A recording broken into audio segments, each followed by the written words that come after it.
गोसाई श्री विठल नाथ जी ठाकुर जी को लाला मानते हैं और उनके प्रति लाला की भावना रखते हैं कि जे तो हमारे लाला हैं, लाला की भावना रखते हैं। तो एक बात और निश्चित मान लीजिएगा, हमारी बात बहुत ध्यान से सुनिएगा।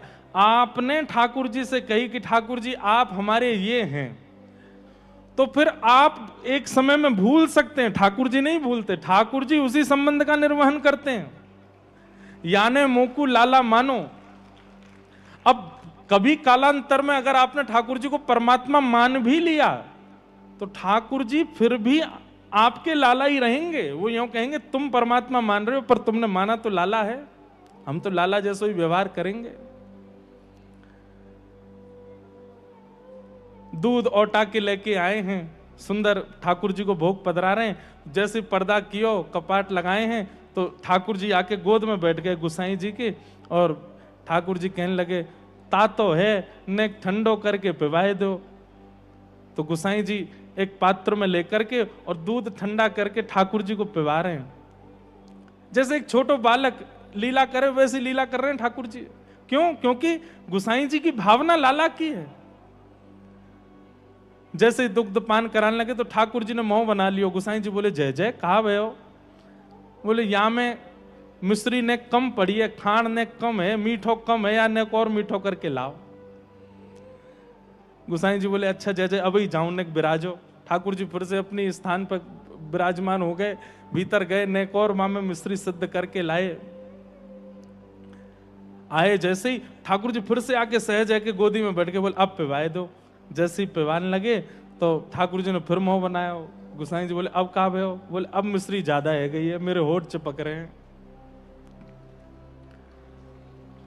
गोसाई जी बोले कैसी लीला करे? ये इस कथा से क्या सिद्ध हो रहा है? हम ठाकुर जी के सामने भोग पधरा देते हैं, ठाकुर जी के सामने सामग्री पधरा देते हैं, जैसी भी बनी हो। कभी कभी पाने के बाद अनुभव होता है, जब प्रसाद पाते हैं तो फिर अनुभव होता है अरे इसमें तो नमक कम रह गया, इसमें तो ये। उस समय मन में आती है ठाकुर जी ने एक बार भी नहीं कहे, लेकिन गोसाई जी को ठाकुर जी बोल देते हैं या में मिश्री कम है ने मिलाए के लाओ। क्यों? क्योंकि संबंध मानते हैं ठाकुर जी। और मैं फिर से कहूंगा, आप संबंध मान लेंगे तो आपसे चूक हो सकती है संबंध निभाने में, ठाकुर जी से चूक नहीं होगी। ठाकुर जी निभाते हैं। 2-3 बार ऐसी है कि कभी कहीं दूध ज्यादा है, तातो ज्यादा है, ज्यादा सीरो है गयो है, या में ज्यादा मिठास है न कम मिठास है। गोसाई जी गए, जाकर के दूध लेके आए, एक पात्र में मिश्री अलग से धर दी, दूध अलग धर दियो। बोले जय जय सुनो, खुद मिलाओ और अपनी अनुकूलता से बना के पी लो। तो ठाकुर जी कहा बोले मैं कैसे पी लूंगा, मैं तो लाला हूं, मुंह पे मिश्री मिलानो आवे ही ना है, मैं तो लाला हूं, आप ही मिला के पिवाओगे। इन संबंधों का निर्वहन बंधुओं, अब ये तो एक बात हमने बताई, कितने संबंध माने भक्तों ने ठाकुर जी से, और इन संबंधों को मानने की स्थिति प्रकट होती है भागवत जी की कथा से। भागवत का कोई आश्रय ले ले, गुरु वचनामृत को भली भांति श्रवण कर ले, तो उसके चित्त में अपने आप भावना प्रकट होने लगेगी। ठाकुर जी कौन दिख रहे हैं, ठाकुर जी के प्रति कौन सी भावना प्रकट हो रही है।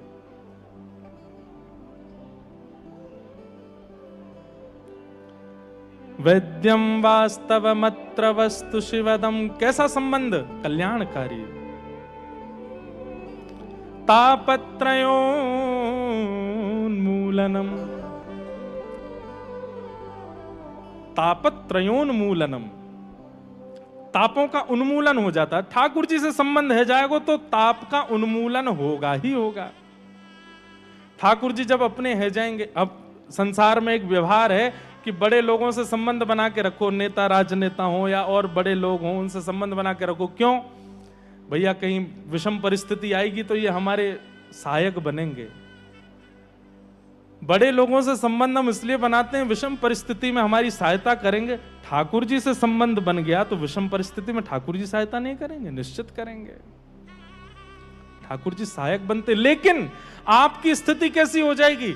ठाकुर जी सहायता करेंगे पर आपकी इच्छा नहीं होगी कि वो सहायता करें। कुम्भन दास जी के चरित्र में आता है कि ठाकुर जी ने एक राजा के चित्त में भावना प्रकट कर दी कि श्री कुम्भन दास जी को संपत्ति दे आओ। कुम्भन दास जी की गोद में बैठे हैं ठाकुर जी, प्रेम से बात कर रहे हैं, बतिया रहे हैं। कुम्भन दास जी की दाढ़ी पे ऐसे हाथ लगा लें लाल जी, चर्चा करते करते इतने में राजा आयो तो ठाकुर जी अंतर ध्यान है गए। कुम्भन दास जी की स्थिति ऐसी नहीं है, उनकी यहां स्थिति ऐसी है कि तिलक स्वरूप लगाने के लिए भी कठौते के जल में देखना पड़ता है, आरसी भी नहीं है। और उस स्थिति में, उस परिस्थिति में एक राजा संपत्ति लेकर के द्वार पर खड़ा है और श्री कुम्भन दास जी कह रहे हैं अब ही तो यही अतेजन कहां चले गए, कछु तो कह रहे पतो ना कहां चले गए। राजा ने कही भगवान आप आज्ञा करें, मैं आपकी सेवा करने के लिए। अरे भैया ब्रज में घनेरे संत पड़े हैं, कोई की सेवा कर दे, तू मत देवे मुंह को कछु। बोले क्यों? बोले संपत्ति तू लेके आयो, ठाकुर जी मेरे मोते दूर है गए, या संपत्ति को दे जाएगा तो वो हमेशा के लिए यहाँ दूर रह जाएंगे, तू या को ले जा, मुझे नहीं चाहिए, मेरी सबसे बड़ी संपत्ति तो मेरे लाला हैं, वो कहां चले गए। तापत्रयोन्मूलनम, ताप तो है जीवन में, लेकिन वो विचलित नहीं कर रहा है कुम्भन दास जी को, वो व्यथित नहीं कर रहा है कुम्भन दास जी को। क्यों? संबंध है ठाकुर जी से। और ठाकुर जी को आपने अपना कुछ मान लिया, ठाकुर जी से कोई संबंध हो गया, उसके बाद भी संसारी विषयों से दुखी बैठे हैं, तो इसका मतलब है संबंध केवल आडंबर है, संबंध केवल नाटक है।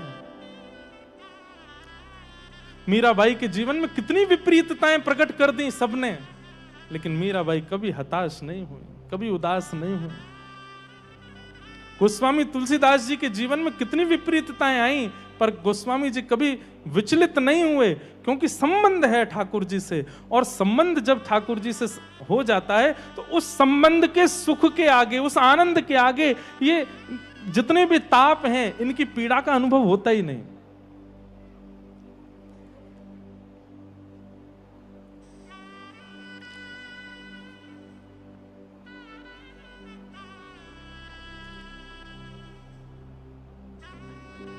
उंगली में थोड़ी सी चोट लग जाती है, मान लो एक सुई जैसी लग गई, तो व्यक्ति उंगली लेकर के बैठा रहता, अरे अरे इतनी लग गई, मेरे खून निकल रहा है, ये हो रहा है, वो हो रहा है।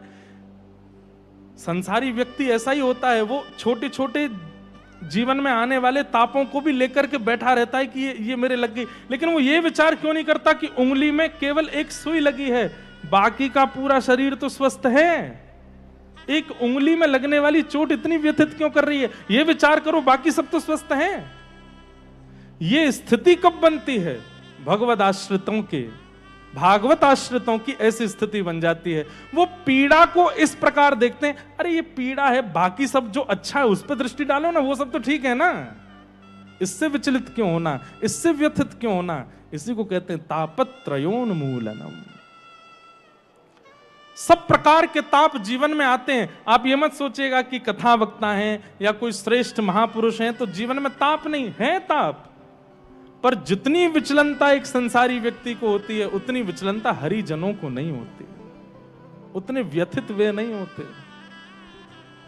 वो तो उसमें भी सूरदास जी को कोई कहे आपके नेत्र नहीं है, तो सूरदास जी कहते हैं अरे भले नहीं है नेत्र। बोले क्यों? संसार के लोग संसार में फंसते क्यों हैं? बोले नेत्रों से देख लेते हैं, मुंह को तो नेत्र ही नहीं दिए ठाकुर जी ने। बोले तू को नेत्र ना दे के ठाकुर जी कह रहे हैं संसार में तू को फंसवे को चक्कर ही खत्म कर दियो, फंसे हुए ही नहीं। कहने की बात, कहने का अभिप्राय, अपनी प्रत्येक स्थिति को व्यक्ति स्वीकार करने लग जाता है और फिर उसमें भला क्या है, उस भले का विचार करके जीवन यापन करता है। तापत्रयोन्मूलनम। श्रीमद्भागवते महामुनि कृते किंबा परैरीश्वर सद्यो हृदयवरुध्यते त्रिकृतुभिः शुश्रूषुभिस्तत्क्षणात्। श्रीमद् भागवते महामुनि कृते। श्रीमद् भागवत जी कैसी हैं? वेद व्यास जी के द्वारा रचित श्रीमद् भागवत जी ऐसी हैं कि इनकी सुनने मात्र की इच्छा चित्त में प्रकट हो जाए। हमें कथा सुनने जाना है, ये इच्छा मात्र ठाकुर जी को चित्त में प्रकट कर। इसका एक अर्थ ऐसे भाव लगा लीजिए, आपको पता चली कि CFPA मिलन उत्सव हो रहा है रेवासा में, भागवत जी की कथा होगी, चलो हम सुनने जाएंगे। ये भाव जैसे ही चित्त में आया कि सुनने जाएंगे, उसी समय श्री ठाकुर जी चित्त में प्रकट हो गए, उसी समय प्रकट हो गए। और प्रकट होकर के यहां तक लाने की जो संभावना बनवाई है वो ठाकुर जी बनवाते हैं। आप नहीं आए हैं, आपके चित्त में ठाकुर जी विराजमान होकर के आपको लेके आए हैं। चलो वहां उत्सव है, रो संत आ रहे हैं, वैष्णव जन आ रहे हैं, ब्रजवासी जन आ रहे हैं, सबको दर्शन करेंगे। ये आपकी भावना नहीं है, ये ठाकुर जी की भावना, ठाकुर जी करवा रहे हैं। जिस कथा की सुनने की इच्छा मात्र से ठाकुर जी चित्त में आ जाते हैं। हरिश चित्तम समाचरेत, ऐसी भागवत की कथा को हम बारंबार प्रणाम करते हैं। अब बात ऐसी है कि भैया ठाकुर जी चित्त में आ तो गए और 7 दिना तक विराजेंगे तो सही, पर असली बात यह है कि 8वें दिना से भी इनको विराजमान रखेगो कौन? कथा क्यों सुनाई जा रही है? वक्ता के द्वारा भावों की विवेचनाएं क्यों की जा रही हैं?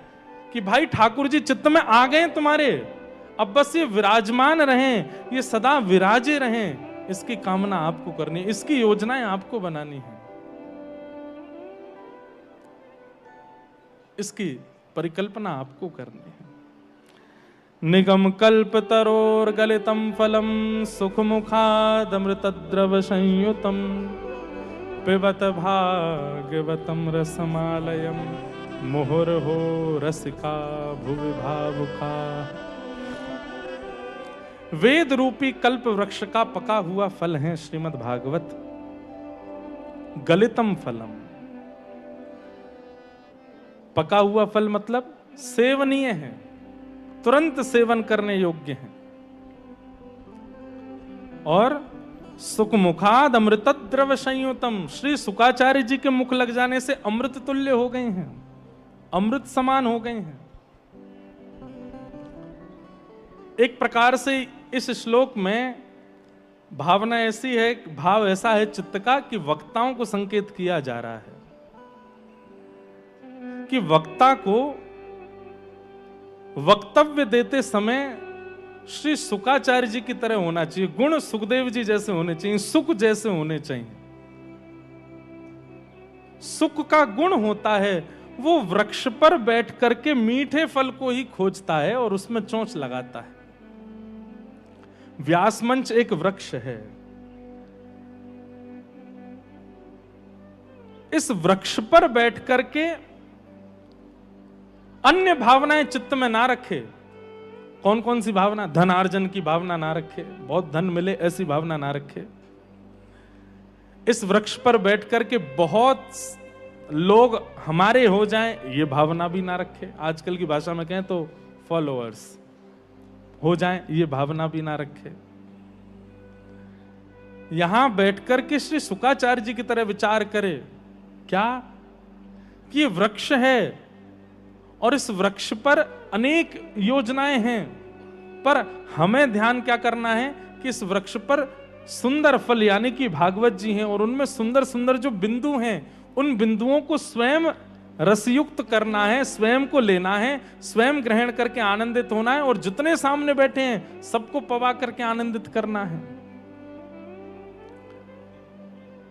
छोटे थे तो एक स्थिति होती थी कि नाना नानी दादा दादी कभी कभी फल लाते बाजार से, तो जो बहुत प्रिय नाती होता तो उसको बोलते तू ये वाला फल खा। तो क्यों? अरे इसमें तोते की चोंच लगी है, जो मीठो ज्यादा होएगो या को खाए ले।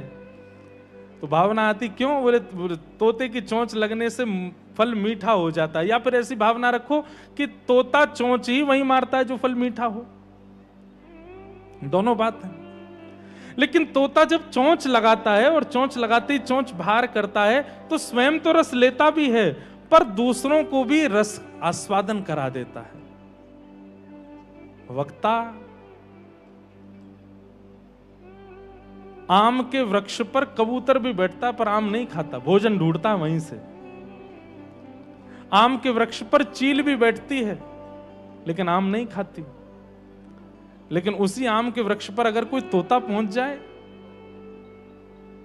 सुंदर फल ढूंढ करके उसमें मुख लगाता है, स्वयं भी रस लेता है, और जैसे ही चोंच बाहर निकालता है तो कुछ रस उस फल में से टपक जाता है, और नीचे जब गिरता है तो कई सारे छोटी छोटी चींटियां भी उस रस को ले लेती हैं, सबको आनंदित कर देता है। ऐसे ही वक्ता को भी चाहिए कबूतर की भावना से, चील की भावना से, आदि आदि भावनाओं से वृक्ष पर ना बैठे, व्यास मंच रूपी वृक्ष पर। यहां तो इसी भावना से बैठे कि हम सुख बने। ये भागवत रूपी फल सामने है, और कैसा फल है? बोले रसमालयम, जिसमें गुठली नहीं है, छिलका नहीं है, केवल रस ही रस है। इस रस को स्वयं भी पीवे और दूसरों को भी पिवावे। पिबत भागवतम रसमालयम, मोहर हो रस का भुवि भावु का। अच्छा, एक बात तो और, भागवत जी सुनने का विषय नहीं है, भागवत जी पीने का विषय है। पीना मतलब धारण का विषय है। केवल श्रवण करके यहां से चले जाएंगे तो कुछ प्राप्त नहीं होगा, लेकिन धारण करके जाएंगे, पी करके जाएंगे, भीतर विराजमान करके जाएंगे। तो कई बार सुनी हुई क्रिया से इतना कल्याण नहीं हो पाता, पर पी हुई वस्तु जो है वो अपना प्रभाव तुरंत दिखाती है। औषधि को सुना नहीं जाता, औषधि पी जाती है, पीते ही उसका प्रभाव होता है। ठीक वैसे ही केवल श्रवण तक यदि आप स्वयं को रखेंगे, कल्याण नहीं होगा, पीना पड़ेगा। कोई पिए रे पियाला राम रस का, कोई पी ले पियाला राम रस का, कोई पिए रे पियाला कृष्ण रस का, कोई पिए रे पियाला कृष्ण रस का। राजवंश की रानी पी गई एक बूंद इस रस का, राजवंश की रानी पी गई एक बूंद इस रस का। आधी रात महल तज चल दी रहा न मनवा बस का, आधी रात चल रहा मनवा बस का। कोई पिए रे पियाला राम रस का, कोई पिए रे पियाला राम रस का। नरसी का एक तारा कैसे जगतपति को भाया, नरसी का एक तारा कैसे जगतपति को भाया। सबने पिया इस रस को, और जिन जिन ने पिया उन सब की गाथा हम सब सुनते हैं। बस इस रस को पान करना है, इस रस का आस्वादन करना है। सुनने तक सीमित मत रखिए, पीजिए इस रस को, कल्याण होगा।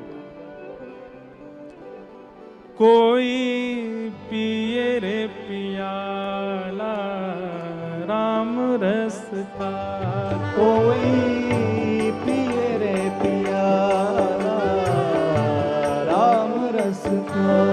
कोई पिए रे पियाला कृष्ण रस का, कोई पिए रे पियाला कृष्ण रस का। हे राजवंश की रानी पी गई एक बूंद इस रस का, राजवंश की रानी पी गई एक बूंद इस रस का। हे राजवंश की रानी पी गई एक बूंद इस रस का, राजवंश की रानी पी गई एक बूंद इस रस रस का। आधी रात महल तज चल दी, रहा न मनवा बस का। आधी रात महल तज चल दी, रहा न मनवा बस का। आधी रात महल तज चल दी, रहा न मनवा बस का। आधी रात महल तज चल नहीं, रहा न मनवा बस का। कोई पिए रे पियाला राम रस का। कोई पिए रे पियाला, सब लोग गाओ। राम रस का। कोई पिए रे पियाला कृष्ण रस का। कोई पिए रे पियाला कृष्ण रस का। नामदेव रस पिया रे अनुपम, सफल बना ली काया। नामदेव रस पिया रे अनुपम, सफल बना ली काया। ओ नामदेव रस पिया रे अनुपम, सफल बना ली काया। नामदेव रस पिया रे अनुपम, सफल बना ली काया। ओ नरसी का एक तारा कैसे जगतपति को भाया। नरसी का एक तारा कैसे जगतपति को भाया। ओ नरसी का एक तारा कैसे जगतपति को भाया। नरसी का एक तारा कैसे जगतपति को भाया। कोई पिए रे पियाला राम रस का। कोई पिए रे पियाला राम रस का। कोई पिए रे पियाला कृष्ण रस का। कोई पिए रे पियाला कृष्ण रस। बोलो राजा रामचंद्र भगवान की। करताल बजा के गाओ।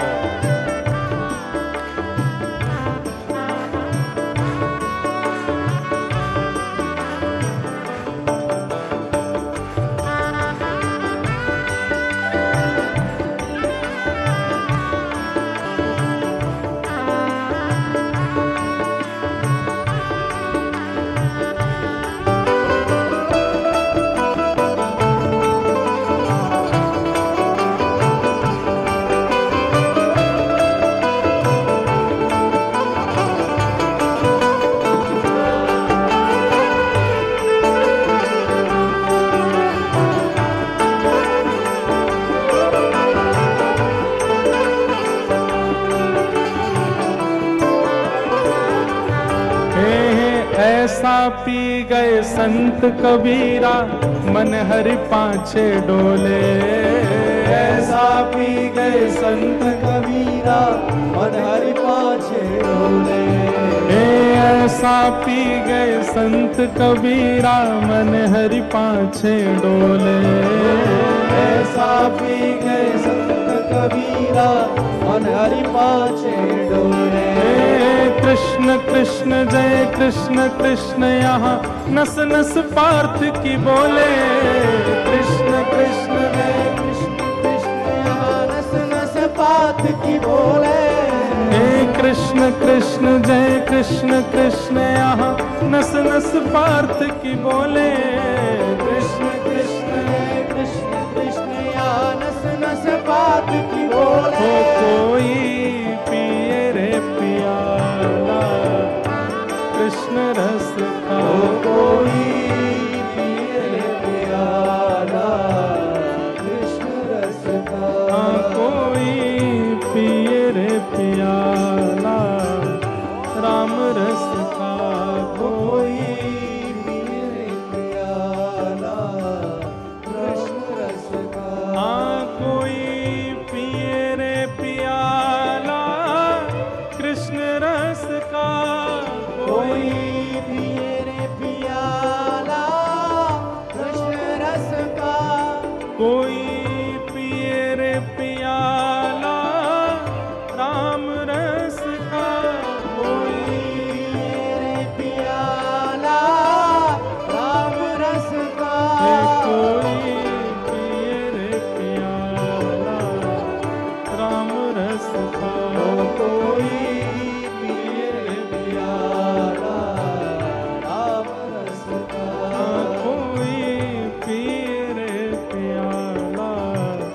कृष्ण रस कोई पिए रे प्याला कृष्ण रस का। पिबत भागवतम रसमालयम मुहुर्हो रसिका भुवि भावुका